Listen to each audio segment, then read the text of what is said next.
नमस्कार साथियों, आप सबका स्वागत है घटना सार के निचोड़ के चौथे पार्ट में। जी हाँ साथियों, इस वीडियो में हम लोग घटना सार की आर्थिक घटनाओं की अर्धवार्षिकी वाली यूनिट का अध्ययन करेंगे और उसमें सबसे पहले बजट को पढ़ेंगे, फिर आर्थिक समीक्षा और फिर अन्य घटनाक्रम को। जी हाँ साथियों, बहुत ही महत्वपूर्ण है। पीसीएस प्री हो या फिर लेखपाल हो, यदि बात पहले पीसीएस की कर लें, यदि उसमें 15 से 20 सवाल आते हैं इकोनॉमी से, तो उनमें से 7 से 8 सवाल आपको इसी क्लास से मिलेंगे। क्यों साथियों? क्योंकि करंट अफेयर्स का एक बड़ा हिस्सा इससे कवर होता है। तो सबसे पहले शुरू करते हैं बजट को 2022-23 को। प्रस्तुत किसने किया? तो निर्मला सीतारमण। एनएस बोले तो निर्मला सीतारमण। डेट पूछी जा सकती है, 1 फरवरी 2022 को प्रस्तुत किया गया। आकार इसका पूछ लिया जाता है, 39.45 लाख करोड़ रुपए। जी हाँ साथियों, और ये जो धन है ये कहाँ से आया है? तो राजस्व प्राप्तियाँ साथियों 55.88%। बोले तो मोटा माटी आपको याद रखना है कि 55%। और पूंजीगत प्राप्तियों से कितना प्राप्त हुआ? 44%। कभी कभी ऐसे पूछ लिया जाता है कि बजट के आकार में सर्वाधिक हिस्सा किसका है, राजस्व प्राप्तियों का या फिर पूंजीगत प्राप्तियों का?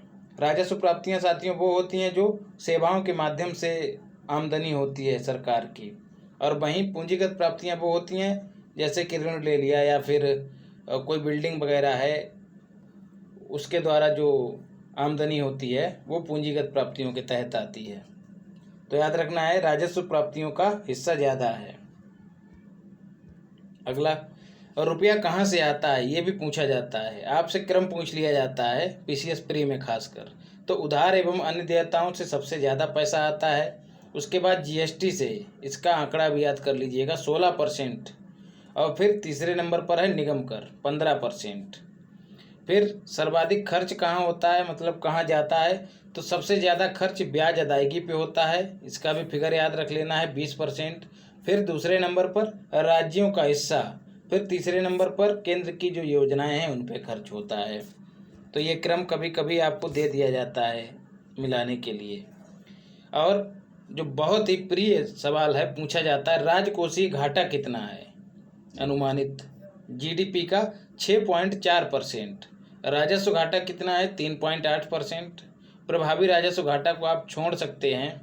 प्राथमिक घाटा आपका 2.8%। हो सके तो चारों को याद कर लीजिए, लेकिन राजकोषीय घाटा और राजस्व घाटा को तो कतई घोट के पी जाना है। 6.4 और 3.8%।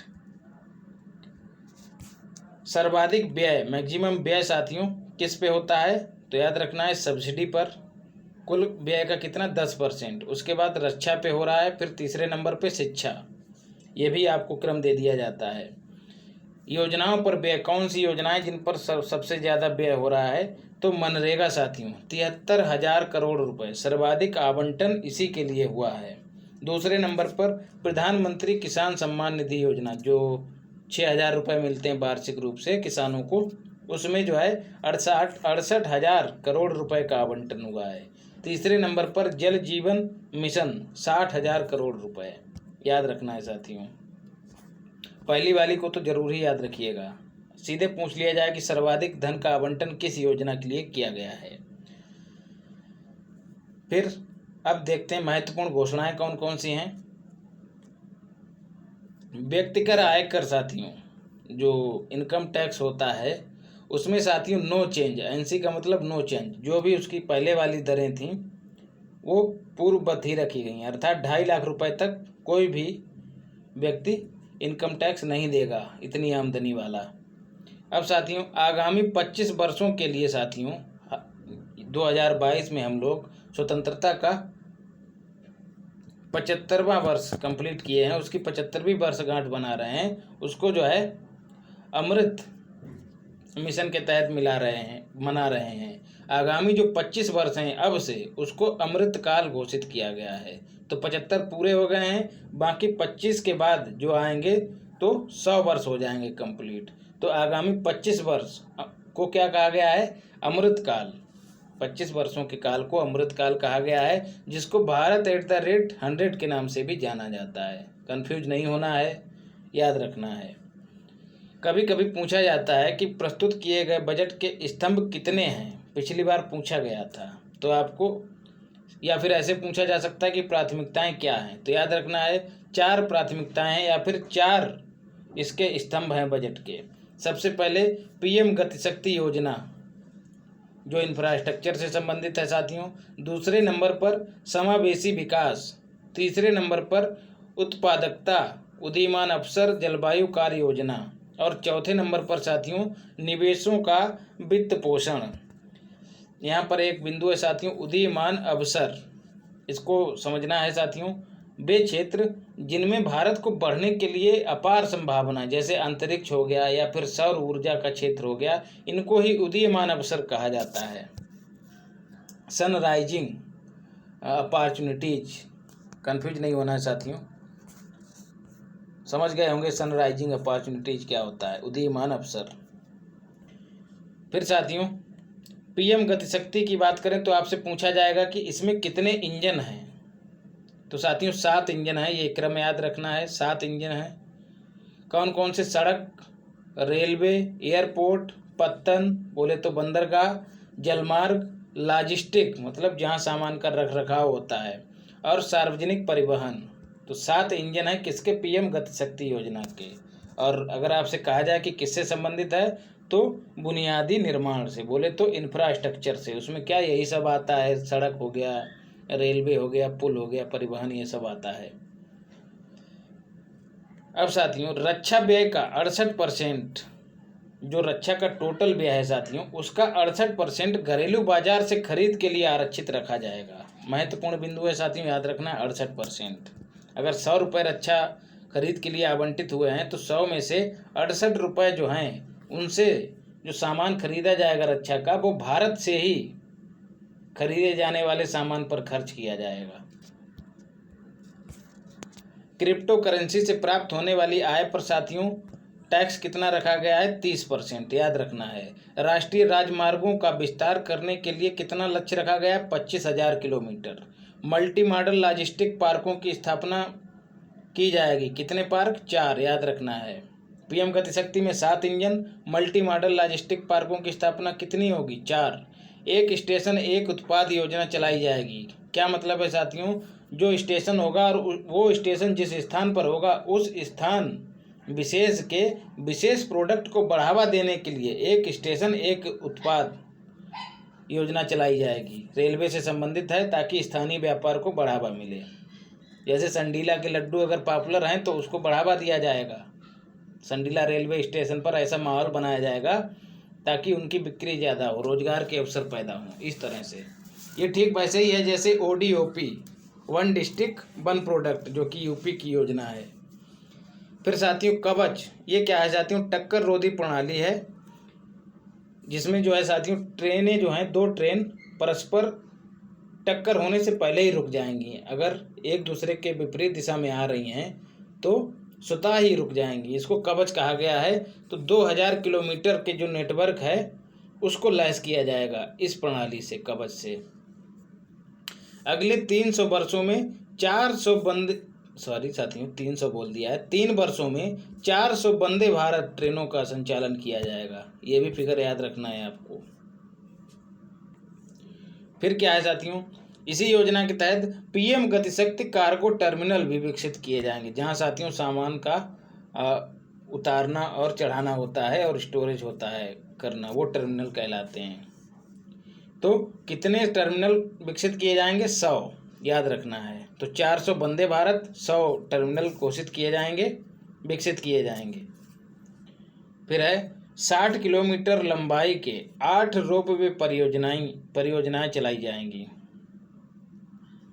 ये क्या है साथियों? पर्वतमाला परियोजना है। इसके तहत जो दुर्गम पहाड़ी इलाके हैं वहां पर परिवहन को सुनिश्चित करने के लिए उनको रोपवे से जोड़ा जाएगा। तो कितनी रोपवे परियोजनाएं? 8 रोपवे परियोजनाएं, और दूरी कितनी है? 60 किलोमीटर, याद रखना है। सीधे सीधे पूछा जाएगा कि पर्वतमाला परियोजना किससे संबंधित है, तो याद रखना है रोपवे परियोजनाओं से संबंधित है। फिर है ऑर्गेनिक कृषि, बोले तो रसायन मुक्त कृषि को बढ़ावा देने के लिए गंगा नदी के दोनों ओर जो 5 किलोमीटर का कॉरिडोर है उस जमीन को विकसित किया जाएगा, वहाँ पर ऑर्गेनिक कृषि को बढ़ावा दिया जाएगा। फिर है केन बेतवा लिंक परियोजना। जी हाँ साथियों, केन और बेतवा नदियों को जोड़ने के लिए 44,065 करोड़ रुपए का आवंटन किया गया है, याद रखना है। आपातकालीन क्रेडिट लिंक्ड गारंटी स्कीम, इसको साथियों बढ़ाने के लिए इसको 31 मार्च 2023 तक बढ़ाया गया है। क्या है साथियों, इसमें ऋण की व्यवस्था की जाती है जो छोटे छोटे उद्योग हैं उनके लिए। तो अब इसको बढ़ाकर 31 मार्च 2023 तक चलाया जाएगा। रैम्प योजना बहुत महत्वपूर्ण है साथियों, यही पूछी जा सकती है। Rising and accelerating MSMEs performance. जी हाँ साथियों, कोरोना काल के दौरान जो भी एमएसएमईज थे उनको नुकसान हुआ, उनको बूस्ट करने के लिए सरकार क्या कर रही है, रैंप स्कीम चला रही है, जिसको 6,000 करोड़ रुपए से शुरू किया जाएगा। याद रखना, सीधे पूछा जाएगा कि रैंप योजना के लिए कितना आवंटन किया गया है, तो 6,000 करोड़ रुपए। रैंप योजना किससे संबंधित है, तो एमएसएमई के विकास से संबंधित है। और एमएसएमई की बात करें तो इसके मंत्री कौन है, नारायण राणे। अगला, digital ecosystem for skilling and livelihood. बोले तो देश, सीधे पूछा जाएगा कि देश पहल किससे संबंधित है या फिर देश पोर्टल किससे संबंधित है, तो ये नागरिकों को ऑनलाइन स्किल डेवलपमेंट मुहैया करवाएगा। याद रखना है, सीधे पूछा जाएगा कि देश पोर्टल किससे संबंधित है, तो नागरिकों को ऑनलाइन कौशल प्रशिक्षण से संबंधित है। अगला, एक कक्षा एक टीवी चैनल। जी हाँ साथियों, 12 चैनल शुरुआत में चलाए गए थे जब स्कूल बंद थे कोविड के दौरान। अब उनका विस्तार कितना कर दिया गया है, 12 से बढ़ाकर 200 कर दिए गए हैं। फिर साथियों, हर घर जल योजना। जी हाँ साथियों, हर घर नल से जल योजना को क्रियान्वित करने के लिए 60,000 करोड़ रुपए का आवंटन किया गया है। जी हाँ साथियों, वही जल जीवन मिशन 2024 तक देश के हर घर में पीने योग्य पानी उपलब्ध करवाना, ये लक्ष्य है इसका। एक कक्षा एक टीवी चैनल हो गया साथियों। विज्ञान और गणित में चिंतन एवं कौशल को विकसित करने के लिए साथियों 750 प्रयोगशालाओं की स्थापना की जाएगी। ये कैसी होंगी, वर्चुअल। और साथियों, शिक्षण वातावरण को मजबूत करने के लिए 75 कौशल ई प्रयोगशालाएं खोली जाएंगी। क्या होगा इसमें, कौशल को जो है ई प्रयोगशालाओं में सिखाया जाएगा, लोगों के अंदर उसका विकास किया जाएगा ई प्रयोगशालाओं के माध्यम से। फिर है पीएम आवास योजना, उसमें भी शहरी और ग्रामीण दोनों को इंक्लूड किया गया है। उसके लिए 48,000 करोड़ रुपए। यह साथियों 2022 तक लक्ष्य था सबके लिए घर उपलब्ध करवाना।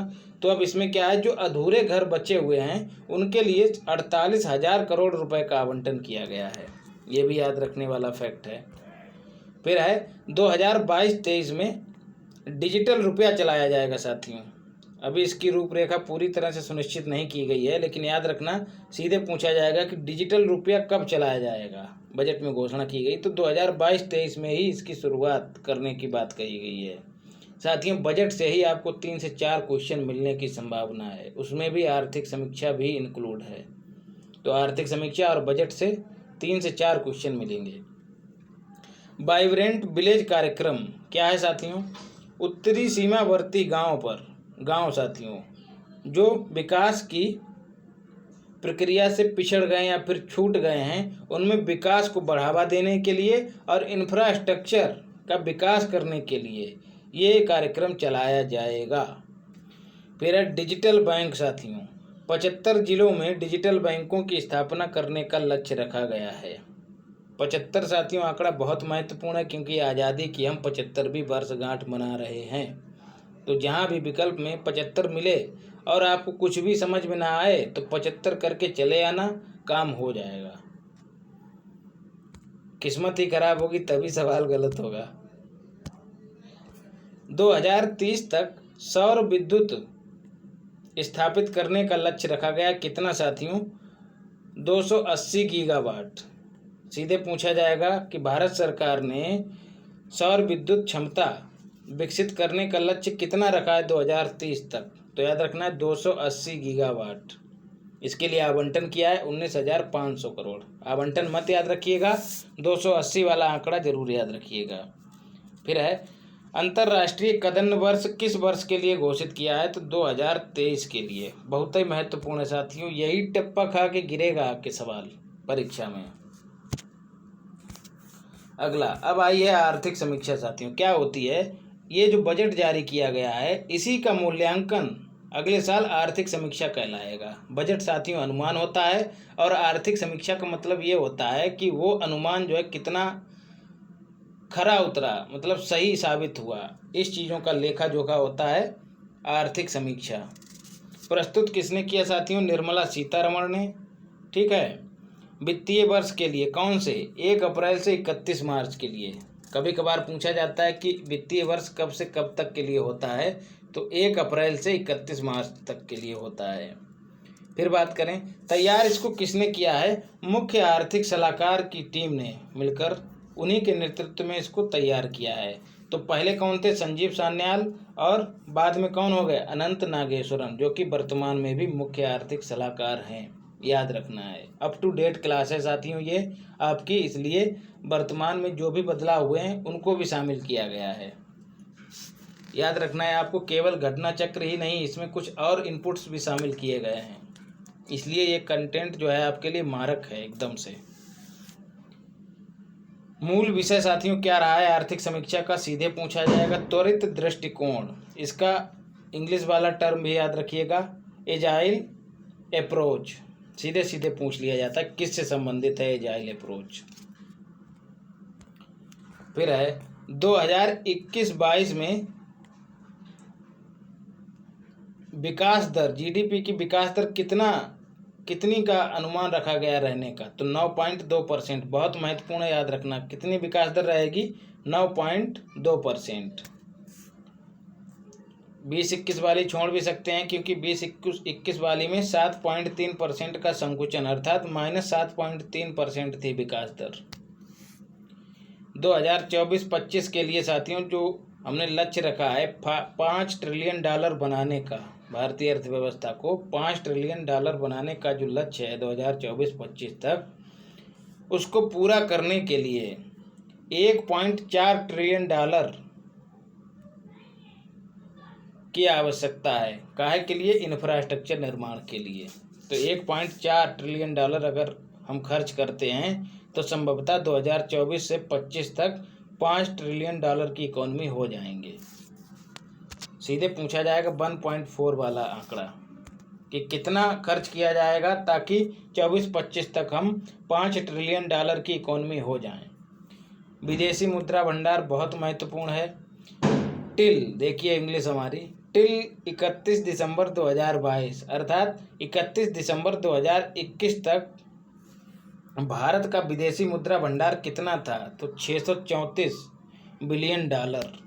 याद रखना है आर्थिक समीक्षा के अनुसार, जो कितने महीने के आयात के लिए भुगतान में सहायक होगा, मतलब कितने महीने तक हम इससे चीज़ों को खरीद सकते हैं। तो याद रखना है 13.2 महीने के लिए।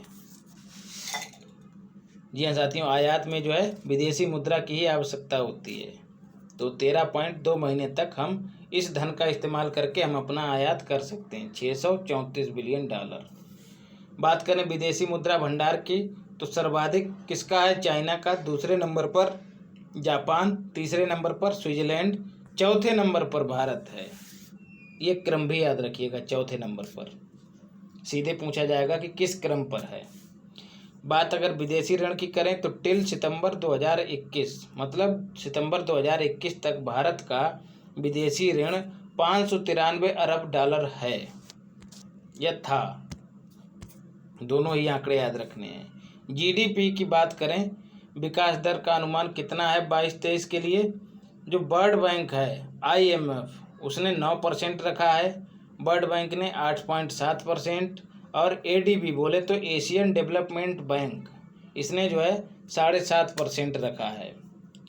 भूल जाते हैं साथियों इन आंकड़ों को हम लोग, तो बार बार देखते रहिए, काम हो जाएगा। तुक्का मार के आएंगे वो भी सही निकलेगा वहाँ पर, अगर चीज़ों को बार बार देखते रहे तब।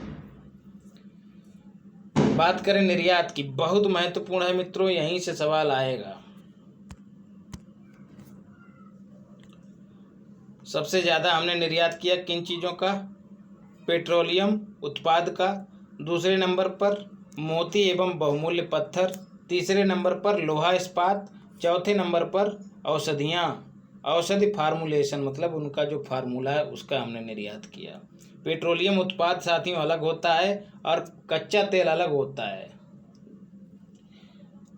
कच्चे तेल से ही जो उत्पाद बनाए जाते हैं, बाई प्रोडक्ट, उन्हीं को पेट्रोलियम उत्पाद कहते हैं। जैसे ग्रीस हो गया, मोबिल हो गया, ये सब चीज़ें जो हैं पेट्रोलियम उत्पाद कहलाती हैं।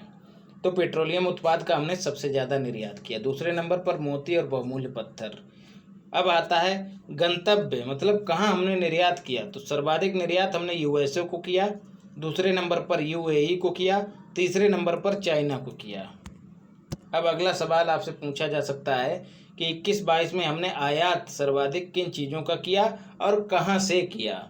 तो सबसे ज़्यादा हमने पेट्रोलियम क्रूड, इसका आंकड़ा भी याद रखना है, 19% कुल आयात का, क्योंकि पेट्रोलियम जो है चर्चा का विषय बना हुआ है। सरकारें गिर रही हैं इसके कारण, श्रीलंका में देखिए संकट बना हुआ है। फिर है दूसरे नंबर पर स्वर्ण उत्पाद, तीसरे नंबर पर पेट्रोलियम पदार्थ। अब बात करते हैं हमने आयात, स्रोत कौन कौन से हमारे आयात के। तो सबसे ज़्यादा आयात हमने चाइना से किया है, दूसरे नंबर पर यूएई, बोले तो यूनाइटेड अरब अमीरात, और तीसरे नंबर पर यूएसए है। अगला, कुल खाद्यान्न उत्पादन साथियों कितना रहा है? 308 मिलियन टन रहने का अनुमान रखा गया है। किसमें? आर्थिक समीक्षा में। तो यही याद रखिएगा, बहुत सारे अलग अलग फसलों के दिए गए हैं, वो आपसे नहीं पूछा जाएगा। कभी कभी पूछे जाने की संभावना है इसके 308 मिलियन टन के, मतलब कुल खाद्यान्न उत्पादन पूछा जा सकता है। एफडीआई अंतर प्रवाह की बात करें साथियों, तो 20-21 में जो है 21-22 में 82 अरब डॉलर का एफडीआई हमारे यहाँ आया है। ये फिगर भी याद रखना है आपको। अब बात करें एफडीआई अनुमति की, यहाँ से पूछा जा सकता है सवाल साथियों।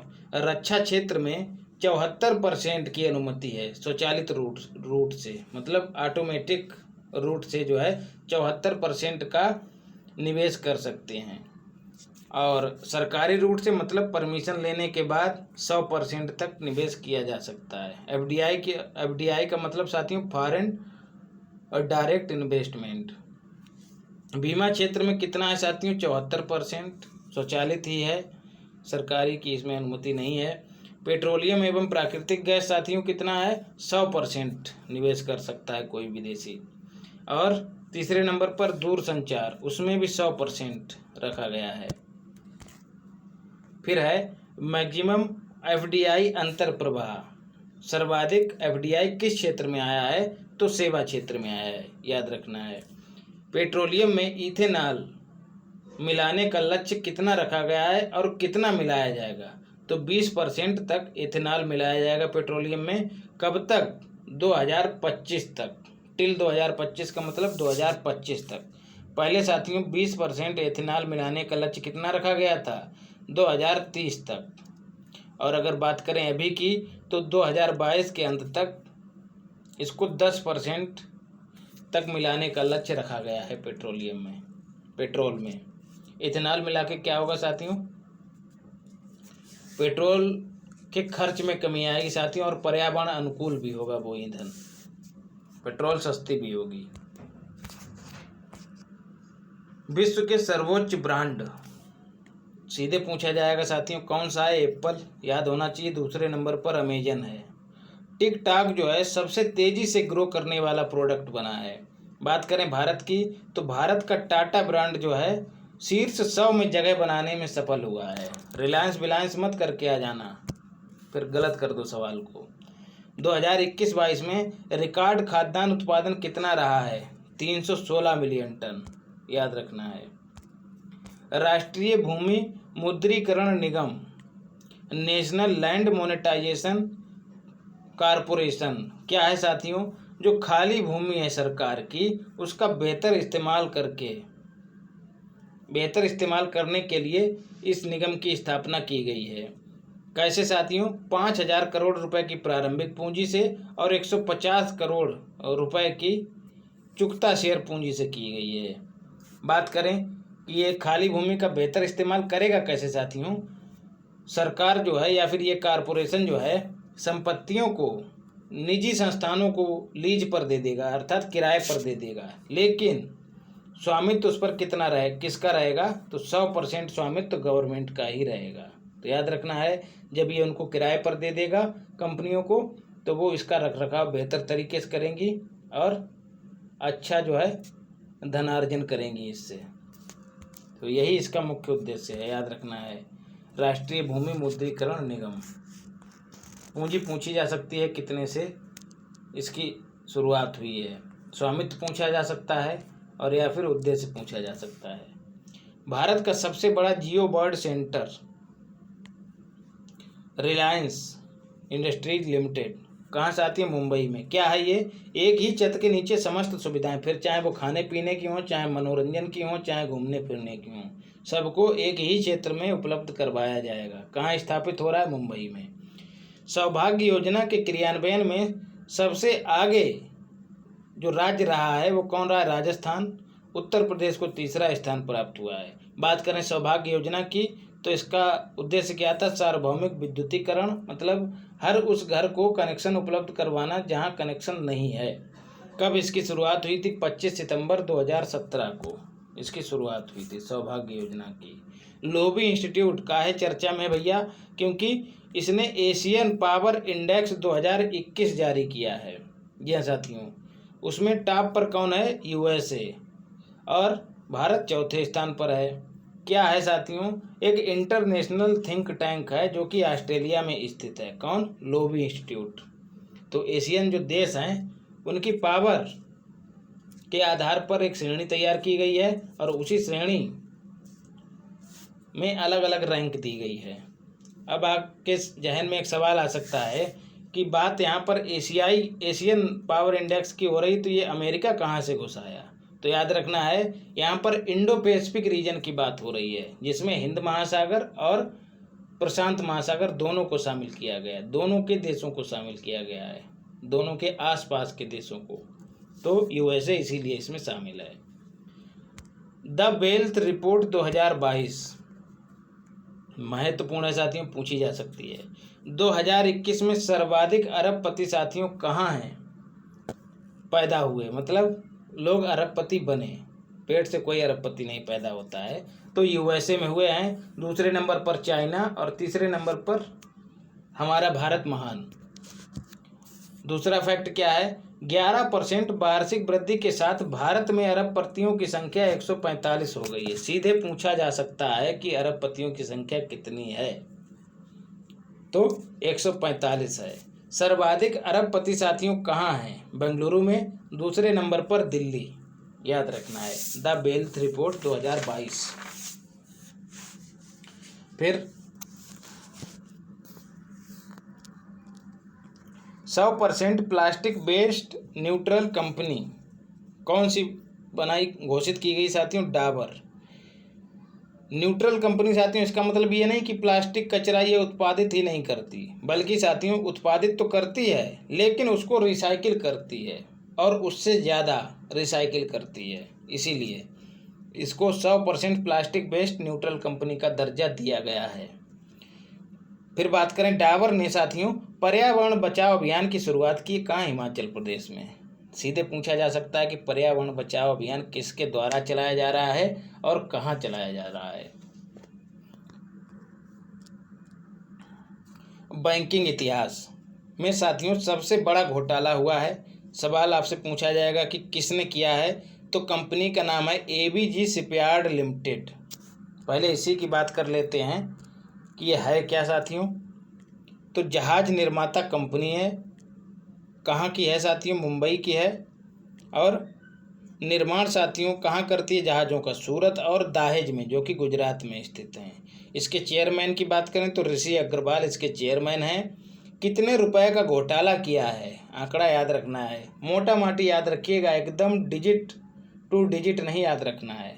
22,842 करोड़ लिखा है तो मोटा माटी 22,500 करोड़ याद रख लीजिएगा, या फिर 22 से भी काम चल जाएगा। बात करें कितने बैंकों के साथ ये फ्रॉड हुआ है, तो एसबीआई सहित, इंक्लूडिंग एसबीआई सहित 28 बैंक थे जिनको धोखा दिया गया है। कैसे दिया गया है साथियों, इनसे जो ऋण लिया गया है उसका दुरुपयोग किया गया है।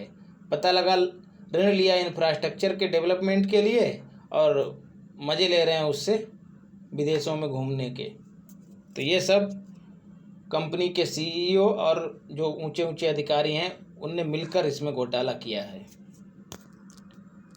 साथियों ये जो सामग्री आपको दी जा रही है कतई मारक सामग्री है साथियों, और 4 से 5 और 5 से 6 घंटे साथियों लगे हैं तकरीबन इसको तैयार करने में। चाहता तो मैं भी आपको सीधे पीडीएफ बनाकर मैगजीन से ही दे देता, लेकिन वो साथियों सिवाय कचरे के कुछ भी ना होती। लेकिन ये जो है आपको मारक कंटेंट उपलब्ध करवा रहा हूँ, क्योंकि इस बार तबाही मचानी है। थोड़ा एनर्जी लेवल इस बार लो है, क्योंकि लगातार 7-8 घंटे लगा रहा हूँ। उसके बाद मैंने आपसे वादा किया था कि कल आपको उपलब्ध करवाऊँगा, तो आज उपलब्ध करवा ही दूंगा इस वीडियो को। तो अपने वादे के मुताबिक लगा हुआ हूँ साथियों अभी भी। इनइक्वालिटी किल्स रिपोर्ट, सीधे पूछा जा सकता है कि इनइक्वालिटी किल्स रिपोर्ट किसने जारी की है, तो याद रखना है ऑक्सफैम। ऑक्सफैम साथियों यूके की संस्था है, यूनाइटेड किंगडम की। विश्व संदर्भ में साथियों जारी की गई है। क्या आंकड़े हैं विश्व संदर्भ में? कोविड के दौरान साथियों हर 26 घंटे में 1 अरबपति बना है, एक व्यक्ति अरबपति हुआ है। 99% जो जनसंख्या है विश्व की, उसकी आय में कमी आई है, अर्थात वो गरीबी के दलदल में फंसी है। बात करें अगर भारत के संदर्भ में, तो क्या कहती है रिपोर्ट? 2020 में जहां भारत में 102 अरबपति थे, वो अब 2021 में 142 हो गए हैं। वेल्थ रिपोर्ट में साथियों कितने बताए गए? 145। और ऑक्सफैम कितने बता रही है? 142। सकल राष्ट्रीय संपत्ति का 45%, मतलब जो संपत्ति है भारत की उसका 45% मात्र 10% लोगों के पास है। सोचिए कितना बड़ा खेल चल रहा है साथियों, अमीरी और गरीबी का। गरीब और गरीब, अमीर और अमीर हो रहा है। और 6% जो लोग हैं, जो 6% संपत्ति साथियों देश की, वो 50% लोगों के पास है। अभी भी समझ में ना आया हो तो थोड़ा और सरल कर दूं। जो मान लीजिए साथियों 100 रुपये है पूरे देश की संपत्ति, ये 100 रुपये में से 45 रुपये जो हैं मात्र 10 लोगों के पास हैं, ये मतलब हुआ इसका। और जो 55 रुपये हैं साथियों, वो 90 लोगों के पास हैं 55 रुपये। तो अंदाज़ा लगा लिए होंगे आप लोग भी। वहीं साथियों 6% जो संपत्ति है, मतलब जो 6 रुपये हैं 100 में से, वो 6 रुपये साथियों 50 लोगों के पास हैं अकेले। तो चिंता की बात है साथियों, जहाँ 50 लोग 6 रुपये में गुजारा कर रहे हैं, वहीं साथियों 10 लोग जो हैं 45 रुपये में गुजारा कर, मतलब मज़े ले रहे हैं। बहुआयामी निर्भरता सूचकांक, टिप्पा खा के गिरेगा भैया सवाल यहाँ से, ज़रूर गिरेगा, याद रख लेना है इसको। जारीकर्ता कौन है? पहला सवाल नीति आयोग। दूसरा, आधार इसके कितने हैं? तो 12 आधार हैं साथियों, उसमें शिक्षा, स्वास्थ्य, बेरोजगारी, इन सब को आधार बनाया गया है। आप केवल ये डिजिट ही याद रखिएगा, 12 आधार हैं। सर्वाधिक निर्धन कौन है साथियों? बिहार। दूसरे नंबर पर झारखंड। तीसरे नंबर पर हमारा उत्तर प्रदेश। इसका ये आंकड़ा भी याद रखना है कि 38% गरीबी है भारत में, उत्तर प्रदेश में 38% लोग गरीब हैं। सबसे कम निर्धन कहाँ के? मिनिमम निर्धन तो केरला के, और दूसरे नंबर पर गोवा। बात अगर यूटीज की करें, मतलब केंद्र शासित प्रदेशों की, तो साथियों सबसे ज़्यादा निर्धन कौन है? दादरा एवं नागर हवेली। और सबसे कम निर्धन कौन है? पुदुचेरी। दिल्ली मत करके आना। अगला, कच्चा इस्पात उत्पादन काहे चर्चा में है भैया? क्योंकि उत्पादन में वृद्धि दर्ज की गई है। कच्चा इस्पात, इस्पात बोले तो स्टील, 2021 में उसके उत्पादन में वृद्धि हुई है। तो स्थान की बात करें, सबसे ऊपर कौन है? चाइना, दूसरे नंबर पर भारत हो गया है, तीसरे नंबर पर जापान आ गया। पहले भारत था तीसरे नंबर पर, अब भारत ने जापान को पीछे छोड़ दिया है। कितना परसेंट साथियों ये योगदान देता है उत्पादन में? पूरे विश्व में जितना स्टील उत्पादित होता है उसमें साथियों भारत 6.1% का योगदान देता है। ये भी याद रखना है आंकड़ा। सर्वाधिक साथियों वृद्धि उत्पादन में किस देश ने दर्ज की? तो यूएसए ने। और सर्वाधिक कमी साथियों किसने करी है? चाइना ने। और जबकि उत्पादन में स्थान किसका है? चाइना का ही है, लेकिन इस बार कमी उसने दर्ज की है। तो याद रखना है इसको।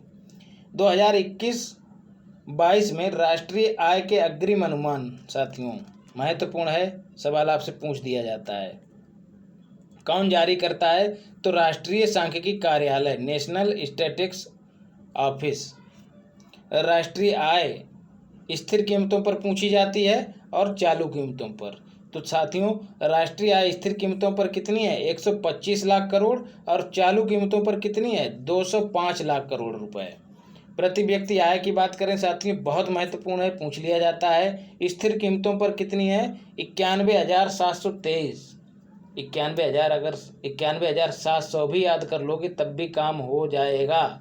पहले भी कह चुका हूँ कि डिजिट टू डिजिट नहीं याद करना है, मोटा माटी फिगर याद रखना है आपको।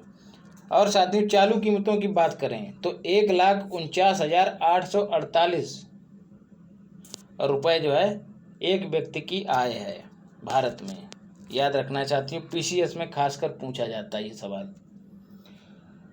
World economic situation and prospectus report 2022 सीधे पूछा जाएगा किसने जारी की? तो यूनाइटेड नेशन ने जारी की है। इसमें यही पूछा जाएगा कि वृद्धि दर के मामले में सर्वाधिक वृद्धि किसने दर्ज की? विकासशील देशों ने, जिसमें हमारा भारत भी आता है। फिर दूसरे नंबर पर वृद्धि किसने दर्ज की? विकसित देशों ने। तीसरे नंबर पर कौन रहा? कम विकसित देश। तो सर्वाधिक वृद्धि दर किसकी रही है? विकासशील देशों की। और दूसरे नंबर पर विकसित, तीसरे नंबर पर कम विकसित। आर्थिक वृद्धि दर की बात हो रही है साथियों। RCEP और रीजनल कंपैरिजन इकोनॉमिक पार्टनरशिप चर्चा में क्यों साथियों? ये डेट याद कर लेना, 1 जनवरी 2022 को ये पार्टनरशिप लागू हो गई है, जिसका हिंदी में मतलब होता है क्षेत्रीय व्यापक आर्थिक भागीदारी समझौता। अगला सवाल किसके बीच हुआ है? तो आसियान और 5 देश। और आसियान में साथियों सभी जानते हैं हम लोग कि 10 देश शामिल हैं। हेडक्वार्टर इसका जकार्ता में है, इंडोनेशिया की राजधानी। अब इंडोनेशिया की नई राजधानी बन गई है, बताइएगा कौन सी है? 5 देश कौन से ये याद रखना है। चाइना, दूसरे नंबर पर ऑस्ट्रेलिया, फिर जापान, फिर न्यूजीलैंड, फिर साउथ कोरिया। ये 5 देश। तो टोटल 15 देशों की भागीदारी है। पहले भारत भी इसमें शामिल होना चाहता था, लेकिन अब उसने किनारा कर लिया है। उद्देश्य क्या है? अंतर क्षेत्रीय व्यापार को बढ़ावा देना। अर्थात साथियों क्या होना था, ये जो 15 देश हैं अब इस समझौते पर हस्ताक्षर कर लिए, तो अब ये एक दूसरे के लिए व्यापार में कम बाधाएं उत्पन्न करेंगे, मतलब व्यापार को सरल और सुगम बनाएंगे एक दूसरे के लिए। तो भारत को डर था कि भारत जो है ऐसा ना हो कि चाइना जैसे देशों के लिए एक बाजार के रूप में ही बनकर रह जाए, इसलिए भारत ने किनारा कर लिया है। क्योंकि साथियों चाइना चीज़ों के उत्पादन में हमसे आगे है, हम उससे आयात भी ज़्यादा करते हैं, पहले ही ज़्यादा आयात कर रहे हैं। ऊपर से अगर उसको और थोड़ी सहूलियत करवा दी तो वो तो अपना सामान ला के भारत में पाट ही देगा। तो इसी डर के चलते भारत ने उससे किनारा कर लिया है। तो पूछा जाएगा कि भारत इसमें शामिल है कि नहीं? तो उत्तर है नहीं शामिल है। फिर साथियों नींव इसकी कहाँ पड़ी थी? बाली शिखर सम्मेलन में पड़ी थी 2011 में। एक जो महत्वपूर्ण है साथियों, सवाल ऐसे बन सकता है, कथन और कूट के रूप में साथियों बनाया जाता है सवाल। दो दिए रहेंगे साथियों विकल्प कि जनसंख्या में जो है RCEP 30% योगदान देता है। किसमें? पूरे विश्व की जनसंख्या में, मतलब जो टोटल जनसंख्या है उस जनसंख्या का 30% अकेले इन्हीं 15 देशों से कवर होती है। फिर बात करें जीडीपी की, तो जीडीपी भी साथियों, कुल जीडीपी जो विश्व की है उसमें 30% हिस्सा किसका है? इन्हीं 15 देशों का। तो ये आंकड़े दोनों याद रखने हैं, 30 के हैं दोनों, जनसंख्या और जीडीपी के मामले में। वर्ल्ड बैंक चर्चा में क्यों साथियों? क्योंकि इनकी शुरुआत हो गई है। कौन कौन से हैं? 2 साथियों, पहले 2 का गठन किया गया है। बात पहले कर लेते हैं, इसका उद्देश्य क्या है साथियों? एनपीए की वसूली। जी हाँ साथियों, नॉन परफॉर्मिंग एसेट जिसको कहते हैं, मतलब वह ऋण जिसके मिलने की संभावना ना के बराबर है, उनकी वसूली के लिए, इसी को साथियों एनपीए कहते हैं। इस एनपीए की वसूली के लिए सरकार ने वर्ल्ड बैंक की अवधारणा शुरू की है। तो साथियों क्या हुआ है? 15 बैंकों के द्वारा 8,282,845 और रुपए का हस्तांतरण भी कर दिया गया है। किसको? वर्ल्ड बैंक को। अब ये क्या करेंगे वर्ल्ड बैंक साथियों? ये जो हस्तांतरित किया 15 बैंकों ने इनको लोन एनपीए, उसको साथियों ये लोगों से जाकर वसूल करेंगी और उसमें से अपना हिस्सा ले लेंगी, बाकी बचा हुआ बैंकों को दे देंगी जिनका ये पैसा था। तो ये कुल मिला के कमीशन पर एजेंट की तरह काम करेंगी, वसूली एजेंट की तरह। कौन कौन सी हैं? NARCL बोले तो national asset reconstruction company limited, और दूसरी है India debt resolution company limited. पहली के अध्यक्ष पदम कुमार, दूसरी के मनीष मखारिया, याद रखना है। भारत का विदेशी ऋण साथियों पूछा जा सकता है। वित्त मंत्रालय ने जारी किया है आंकड़ा, कितना बताया है? 593.1। अब एक छोड़ दीजिएगा, 593 ही याद रखिएगा। 593 अरब डॉलर। कब तक? सितंबर 2021 तक इतना रहा है विदेशी ऋण हमारा, जो कि जीडीपी का कितना है? 21%। सीधे पूछ लिया जाता है कि वर्तमान में भारत का विदेशी ऋण उसके जीडीपी का कितना है। गच्चा मत खा के आ जाना। अब साथियों ये जो ऋण है 2 वर्गों में बटा होता है, अल्पकालिक और दीर्घकालिक। अल्पकालिक वह ऋण जो 1 साल से कम समय के लिए लिया जाता है, तो साथियों वो कितना है? 17%। और दीर्घकालिक कितना है? 83%। याद रखना है। हो सके तो आंकड़ा भी याद रख लीजिएगा, नहीं तो इतना जरूर ही याद रखिएगा कि जो ऋण है टोटल, उसमें दीर्घकालिक का हिस्सा ज़्यादा है। बात करें जो विदेशी ऋण है उसमें भागीदारी किसकी है, किन मदों की? तो सबसे ज़्यादा वाणिज्यिक उधार, दूसरे स्थान पर एनआरआई की जमा है। जी हाँ साथियों, जो एनआरआई रहते हैं भारत के बाहर, वो पैसा जमा करते हैं, वो उसकी बात हो रही है, याद रखना है। एयर इंडिया की घर वापसी। जी हाँ साथियों, कैसे घर वापसी हुई है देखते हैं क्या है ये। टाटा की टैलेस प्राइवेट लिमिटेड ने खरीद लिया है किसको? एयर इंडिया को, इसीलिए उसकी घर वापसी हुई है। पृष्ठभूमि क्या है साथियों? एयर इंडिया की साथियों स्थापना हुई थी 1932 में। किसने करी थी? JRD टाटा ने करी थी। उस समय इसका नाम साथियों टाटा एयरलाइंस था, बाद में उसका नाम बदलकर एयर इंडिया कर दिया गया। फिर साथियों ये सरकार के स्वामित्व में आ गई, उसका राष्ट्रीयकरण हो गया 1953, याद मत रखिएगा, 1932 जरूर याद रखिएगा। उसका राष्ट्रीयकरण हो गया, फिर ये जो है सरकार के अधीन आ गई। और अब जो है साथियों फिर से सरकार से टाटा ने खरीद लिया है। किसने? टाटा की कौन सी कंपनी ने? टैलेस प्राइवेट लिमिटेड, ये उसकी सब्सिडियरी है, मतलब सहायक कंपनी। तो इसीलिए कहा गया एयर इंडिया की घर वापसी हो गई है, मतलब टाटा से चली थी और फिर टाटा के ही पास आ गई है घूमते फिरते। वर्ल्ड गोल्डन काउंसिल और रिपोर्ट साथियों जारी हुई है 2021 में। भारत जो है भारत में गोल्ड की खपत में 78% की वृद्धि हुई है 2021 में। बात करें वर्ल्ड गोल्डन काउंसिल की, तो हेडक्वार्टर इसका चित्तौड़गढ़ में है, राजस्थान के। सवाल उठता होगा कि विश्व में है, विश्व की काउंसिल है, तो साथियों इसका हेडक्वार्टर केवल भारत में क्यों है? तो साथियों अलग अलग देशों में भी इसके हेडक्वार्टर हैं, जैसे फ्रांस हो गया, USA हो गया, यहाँ भी इसके हेडक्वार्टर हैं। तो भारत का कहाँ है?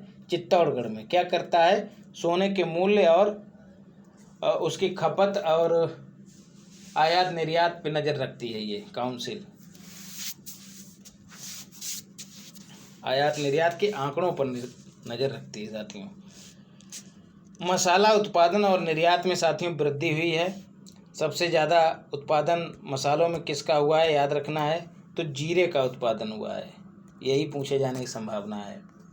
नई बैंक नोट प्रिंटिंग लाइन चर्चा में क्यों है साथियों, क्योंकि इसकी स्थापना की गई है। अब सवाल बनता है कहाँ, तो देवास में और नासिक में। देवास मध्य प्रदेश में है और नासिक जो है महाराष्ट्र में है। किसने स्थापना की साथियों इसकी, तो SPMCIL ने, मतलब सिक्योरिटी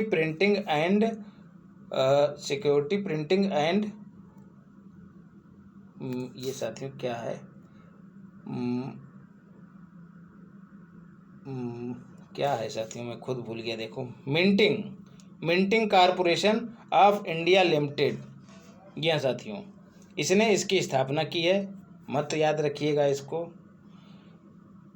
काम चल जाएगा, और अगर याद रख लेते हैं तो बहुत बढ़िया। ये क्या है साथियों, मिनी रत्न कंपनी है।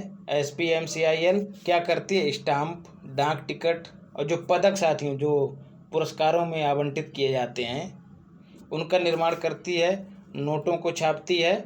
तो ये इसका काम है, किसका, SPMCIL। इसी ने स्थापना की है किसकी, नई बैंक नोट प्रिंटिंग लाइन की। कहाँ, देवास और नासिक में। भारत में कितने प्रिंटिंग प्रेस मौजूद हैं अभी, तो 4 हैं, देवास, नासिक, मैसूर और साथियों एक है पश्चिम बंगाल का सालबोनी, याद रखना है। Dewas Madhya Pradesh, Nashik Maharashtra, Mysore Karnataka, Salboni bird bank. अभी हाल ही में साथियों वर्णिका नाम की एक इंक निर्माण इकाई को लगाया गया है, कहाँ पर, मैसूर में, याद रखना है। क्या करेगी साथियों, ये उस इंक का निर्माण करेगी जिससे नोटों की छपाई होती है। बात करें साथियों 1 रुपए के नोट को छोड़कर बाकी जितने भी नोट हैं उन सबको RBI जारी करता है, और 1 रुपए के नोट को साथियों भारत सरकार जारी करती है, याद रखना है। और इस पर हस्ताक्षर वित्त सचिव के होते हैं, वित्त सचिव।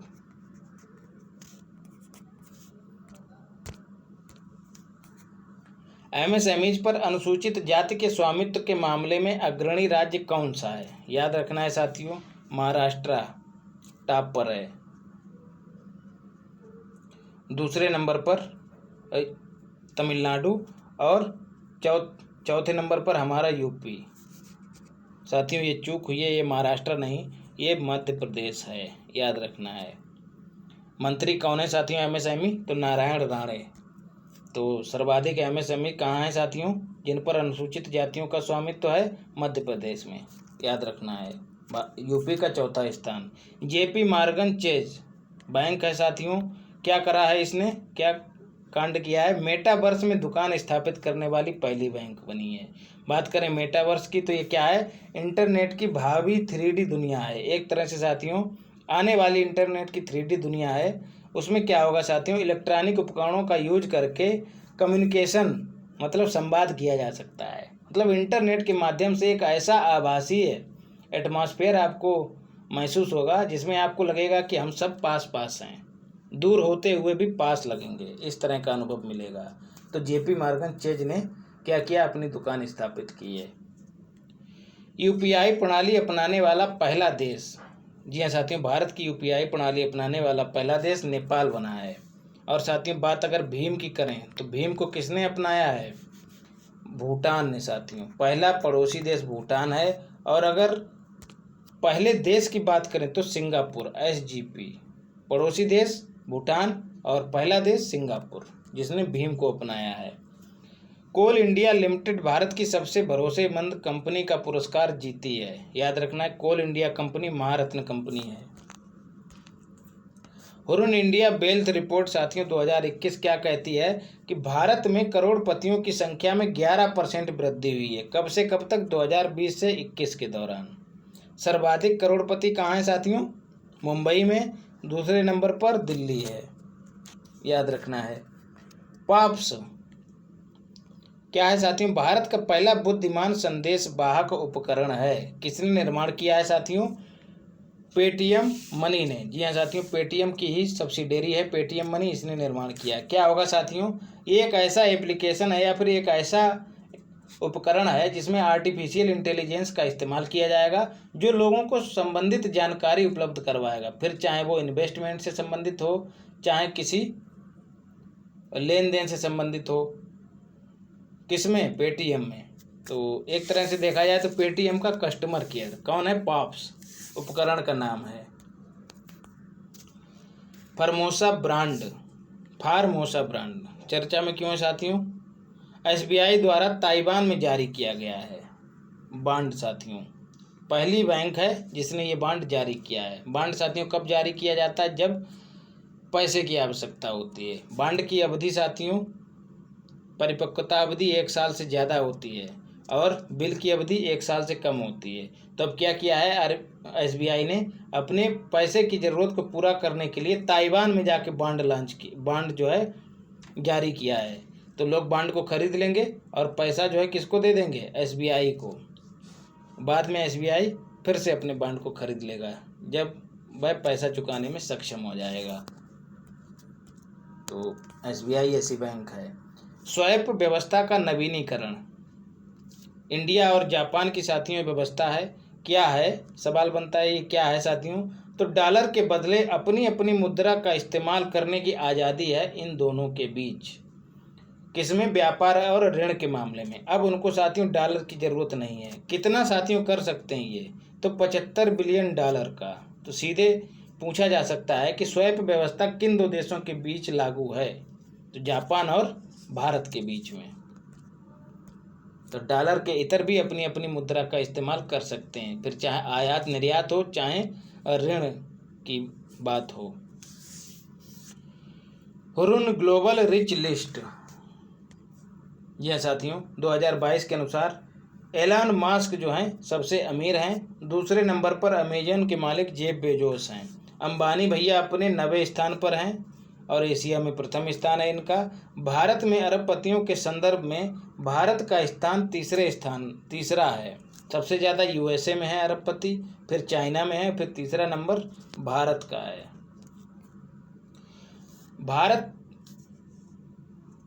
भारत में सबसे बड़ा हरित हाइड्रोजन निर्माण संयंत्र साथियों कौन स्थापित कर रहा है? GAIL, gas authority of India limited company साथियों, जो गैस के क्षेत्र में काम करती है, महारत्न कंपनी है। ये क्या करेगी? सबसे बड़ा हरित हाइड्रोजन निर्माण, मतलब जो नेचुरल प्रोसेस है उसका इस्तेमाल करके हाइड्रोजन का निर्माण करेगी। उसी को हरित निर्माण संयंत्र कहा जाता है।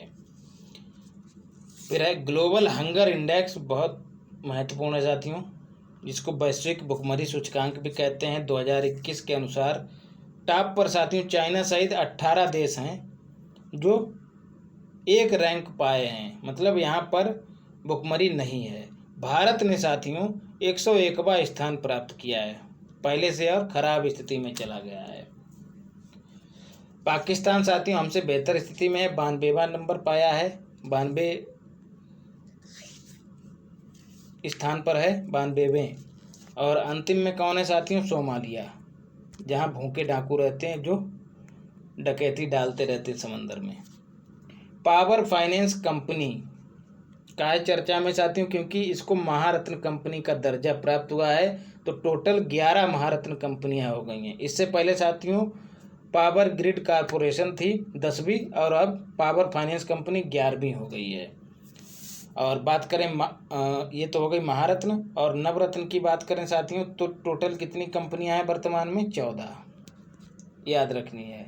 2010 में लाई गई थी महारत्न की संकल्पना। पीएम मित्र योजना सीधे पूछा जाए किससे संबंधित है, कब शुरू की गई? 6 अक्टूबर 2021 को शुरू की गई थी। वस्त्र क्षेत्र को मजबूती प्रदान करने के लिए इसकी शुरुआत की गई थी। जो महत्वपूर्ण सवाल बनने वाला है वो ये है कि इस योजना के तहत 7 टेक्सटाइल पार्क स्थापित किए जाएंगे, याद रखना है। फुल फॉर्म क्या है? प्रधानमंत्री mega integrated textile region and apparel, ये इसकी फुल फॉर्म है। दुनिया का सबसे बड़ा hydrogen fuel cell power plant साथियों कहाँ उद्घाटित किया गया है? तो दक्षिण कोरिया में उद्घाटित किया गया है।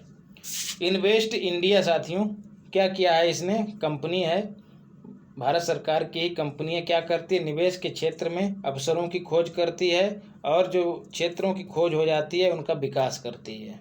एक एजेंसी है। क्या किया है साथियों? ये जो है इन्वेस्ट इंडिया जेनेवा स्थित वर्ल्ड एसोसिएशन ऑफ इन्वेस्टमेंट की अध्यक्ष घोषित की गई है। कब से कब तक के लिए? 2021 से 23 तक के लिए। याद रखना इन्वेस्ट इंडिया को। फिर है क्यूएस एशिया यूनिवर्सिटी रैंकिंग 2022। क्या है साथियों? नेशनल यूनिवर्सिटी ऑफ सिंगापुर को इसमें प्रथम स्थान प्राप्त हुआ है। यूनिवर्सिटी जो हैं एशिया क्षेत्र में जो टोटल यूनिवर्सिटी हैं उनकी कार्यशैली और प्रदर्शन के आधार पर एक रैंकिंग तैयार की गई है और उसी रैंकिंग में साथियों भारत का आईआईटी बॉम्बे 42वें नंबर पर है और नेशनल यूनिवर्सिटी ऑफ सिंगापुर प्रथम नंबर पर है। याद रखना है 42वां नंबर पाकर भी आईआईटी बॉम्बे भारत में प्रथम नंबर पे है। याद रखना है। ओसबॉग क्या है साथियों? सौर ऊर्जा की आपूर्ति से संबंधित एक स्कीम है। कब शुरू हुई साथियों? 2 नवंबर 2021 को शुरू हुई COP26 के दौरान। जी हाँ साथियों, कहाँ इसका आयोजन हुआ था? ग्लासगो, यूके के ग्लासगो में COP26 का आयोजन हुआ है। अगला कहाँ होगा? COP27 का साथियों, तो मिस्र में होगा। याद रखना है, बहुत महत्वपूर्ण है। मोदी जी और बोरिस जॉनसन, जी हाँ साथियों, वही झबरा वाले प्रधानमंत्री जो इस समय भारत की यात्रा पर हैं, झबरा बालों वाले। विजन क्या है? The sun never set. क्या होगा साथियों इस स्कीम के दौरान, इस स्कीम के अंदर? इसमें साथियों पूरे विश्व के जो देश हैं साथियों उनको एक ग्रिड के माध्यम से जोड़ा जाएगा। और साथियों आपको पता है कि सूरज जो है कभी अस्त नहीं होता है। किसी देश में रात होती है तो किसी देश में दिन होता है। तो जब सारे देशों को एक ग्रिड के माध्यम से जोड़ दिया जाएगा तो क्या होगा साथियों? जिस देश में दिन होगा वहाँ पर सौर ऊर्जा का उत्पादन किया जाएगा, अर्थात बिजली का उत्पादन किया जाएगा और उस देश को भेज दी जाएगी जिस देश में रात होगी। तो इस तरह से साथियों सारे देश मिलकर एक दूसरे की ऊर्जा आवश्यकताओं को पूरा करेंगे। ये स्कीम है OSOWOG, ओसबॉग। याद रखना है साथियों, महत्वपूर्ण है। Global soft power ranking, Germany साथियों प्रथम नंबर पर है। भारत को 40वां स्थान प्राप्त हुआ है, पहले 34 था, मतलब स्थिति और खराब हुई है। सॉफ्ट पावर क्या होती साथियों? ऐसी शक्ति जो छुई नहीं जा सकती है, मतलब पीछे से कार्य करती है, एक तरह से स्किल से संबंधित होती है। जैसे मानव संसाधन हो गया, पढ़ा लिखा मानव संसाधन एक तरह से सॉफ्ट पावर है हमारी। और ऐसे ही साथियों विदेशों में जो हमारे NRI वगैरह रहते हैं या फिर भारतीय मूल के जो लोग हैं वो कहीं ना कहीं भारत को सपोर्ट करते हैं, तो वो भी हमारी सॉफ्ट पावर का हिस्सा हैं। समझ गए होंगे आप लोग सॉफ्ट पावर को। 5 पाउंड का सिक्का जारी किया गया है। कहाँ जारी किया गया? यूके में जारी किया है। किसने जारी किया है? ऋषि सुनक, ब्रिटेन के जो ऋषि सुनक हैं वो फाइनेंस मिनिस्टर हैं वहाँ पर, भारतीय मूल के हैं। कहीं ना कहीं साथियों ये भी हमारी सॉफ्ट पावर को मजबूत कर रहे हैं। देखिए उन्होंने भारत के पक्ष में काम किया है, इसे ही कहते हैं सॉफ्ट पावर। क्या हुआ है साथियों? इन्होंने सिक्का जारी किया है, उस पर क्या लिखा है? मेरा जीवन ही मेरा संदेश है। महात्मा गांधी का ये कोट लिखा है और साथियों एक तरफ कमल बना है उस पर। तो याद रखना है मेरा जीवन ही मेरा संदेश है, ये उनकी अवधारणा लिखी है। उद्धरण जिसको बोलते हैं उद्धरण, और दूसरा कमल अंकित है उस पर। फिर है फॉरेस्ट कार्बन पार्टनरशिप फैसिलिटी के माध्यम से भुगतान पाने वाला पहला देश साथियों कौन बना है? मोजाम्बिक। बहुत महत्वपूर्ण है साथियों। बात करें FCFE की तो क्या है साथियों? फॉरेस्ट कार्बन पार्टनरशिप फैसिलिटी 47 विकासशील देशों का एक समूह है जिसका उद्देश्य कार्बन उत्सर्जन में कटौती करना। यह साथियों जैसा कि नाम से विदित है फॉरेस्ट कार्बन, तो जो वन वगैरह होते हैं उनकी कटाई के दौरान जो कार्बन उत्सर्जन को बढ़ावा मिलता है उसकी भरपाई के लिए ये कंपनी ये फैसिलिटी काम करती है। तो क्या किया साथियों इसने? वर्ल्ड बैंक की सहायता से किसको पैसा दिया है? मोजाम्बिक को। क्यों दिया है साथियों? क्योंकि उसने कार्बन उत्सर्जन में कटौती की थी। तो ये क्या होता है साथियों? इसमें उन देशों को पैसा और दिया जाता है जो कम कार्बन उत्सर्जन करते हैं, अर्थात कार्बन उत्सर्जन में कटौती करते हैं, और उन देशों से पैसा लिया भी जाता है तो ज़्यादा कार्बन का उत्सर्जन करते हैं। और आप लोग जानते ही हैं कि डेवलपमेंट की प्रक्रिया के दौरान कार्बन उत्सर्जन होना तय है। 12वां महत्वपूर्ण है साथियों, पूछा जाएगा सवाल यहाँ से। पहली फीमेल राष्ट्रपति, जी हाँ साथियों, फर्स्ट FERPT का मतलब पहली फीमेल राष्ट्रपति हैं, कौन बनी हैं? सैंड्रा मैसन। पहले कौन था साथियों? एलिजाबेथ द्वितीय, जो कि ब्रिटेन की महारानी है साथियों। दरअसल ये भी पहले ब्रिटेन का उपनिवेश था, लेकिन कुछ अपनी वफादारी के तहत ही अभी भी उनको मान्यता दे रहा था। किनको? एलिजाबेथ को। लेकिन अब क्या हुआ है, यहाँ पर पहली महिला राष्ट्रपति नियुक्त की गई हैं। 12वां को लिटिल इंग्लैंड भी इसीलिए कहा जाता है क्योंकि ये हद से ज़्यादा वफादार था ब्रिटेन के प्रति। क्या है साथियों 12वां? कैरेबियन देश है। जी हाँ साथियों, कैरेबियन सागर में स्थित है। और मियाँ मोटली साथियों, मियाँ मोटली, याद रखिएगा, मियाँ मोटी भी कह सकते हो, प्रधानमंत्री हैं। सुविधा के अनुसार बोला है, नाम उनका नहीं है, नाम है मियाँ मोटली ही, याद रखने के लिए बोला है मियाँ मोटी। ब्रिज टाउन इसकी राजधानी है। फिर है साथियों श्रीलंका। क्यों चर्चा में है? क्योंकि साथियों इसने हमारी नैनो यूरिया की पहली खेप मंगा ली है। काहे के लिए? धान और मक्का के लिए उर्वरक के रूप में इस्तेमाल करने के लिए। नैनो यूरिया हम लोग जानते ही हैं कि 500 ml की बोतल में जो है अब यूरिया लिक्विड फॉर्म में उपलब्ध करा रही है। किसने इसका निर्माण किया यूरिया का? तो नैनो बायोटेक्नोलॉजी और रिसर्च कंपनी, रिसर्च सेंटर साथियों, नैनो बायोटेक्नोलॉजी रिसर्च सेंटर साथियों, जो कि कलोल में स्थित है। कलोल कहाँ है साथियों? गुजरात के कलोल में स्थित है। इसने इसका निर्माण किया है साथियों। तो अब जो है पार्ट 1, 2, 3 और 4 के तहत घटनासार पत्रिका के बड़े बड़े हिस्से समाप्त हो गए हैं। अब छिटपुट बचा है, उनको मैं लगातार आपको उपलब्ध करवा दूंगा। और एक सूचना साथियों, जो करंट अफेयर्स की अचूक मारक सामग्री क्लास है, अब मैंने ये फैसला किया है, अपनी मर्जी से नहीं, आप लोगों की मर्जी से, कि करंट अफेयर्स जो है आपको वीकली उपलब्ध करवाऊंगा। जी हाँ साथियों, लोगों का कहना था कि सर समय नहीं मिल पाता है और बेहतर होगा कि अगर आप उसको साप्ताहिक उपलब्ध करवा दें।